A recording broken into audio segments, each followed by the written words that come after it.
And finally, since no one is truly happy living a lie and denying who they really are, I want to direct this rule at a certain group of people and say to them, new rule, it's time to stop fighting it and just come out of the closet.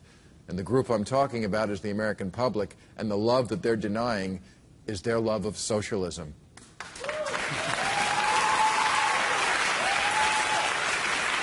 Now, I know that there are a few words in America more toxic than socialist, and these days big government spending is about as popular as Casey Anthony at a Chuck E. Cheese.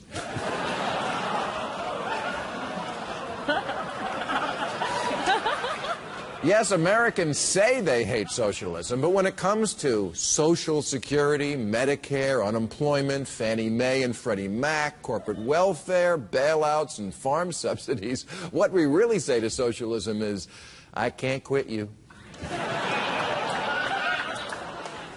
Americans don't want less spending on health care. By almost 2 to 1, they want more.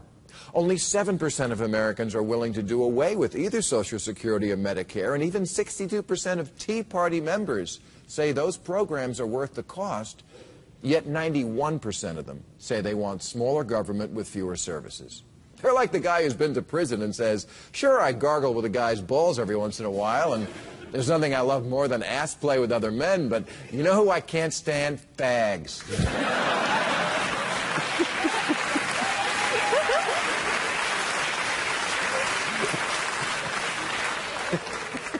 Remember this guy, the keep your government hands off my Medicare guy? He's not alone. In one survey, 40% of people who get Medicare say they have not used a government program. Really? Who do you think paid for that hip replacement? Your Secret Santa?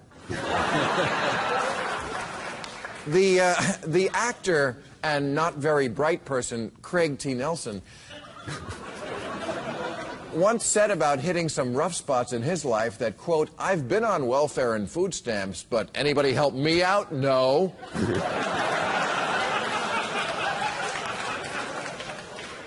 Or take Michelle and Marcus Bachmann, or as I like to think of them, America's indoor Palins.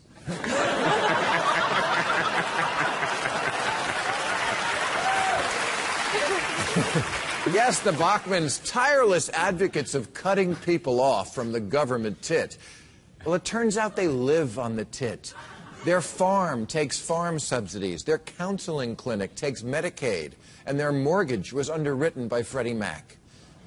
Michelle knows civil servants are evil because she was an IRS agent, and Marcus hates government employees because sailors are so rough.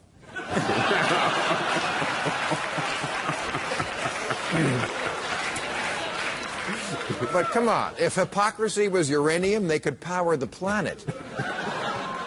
And that's what's so hard about being a closeted lover of big government. You have to lie to yourself. But that's why I'm here tonight with a special message for all you deniers. It gets better. Yes, there are millions of people in the world just like you, in nice places like Switzerland and Sweden. They enjoy high standards of living and freedom, and they're socialists. Studies show they're actually happier than we are, and that's not surprising, because the only difference between American socialism and European socialism is European socialism works. For their tax dollars, Europeans get full health care coverage, a generous pension, daycare, long paid vacations, maternity leave, free college, and public transportation that doesn't smell like pee. Whereas our tax dollars go towards military bases in Germany, subsidies to oil companies, building bridges to nowhere, wars, and putting half of Cheech and Chong in prison. They get universal health care, we get a Blue Angels flyover at the Fiesta Bowl.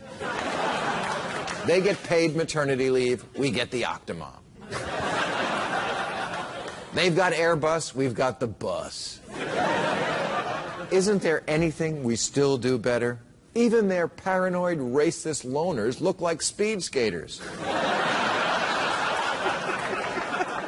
And ours look like Porky Pig. New rule if you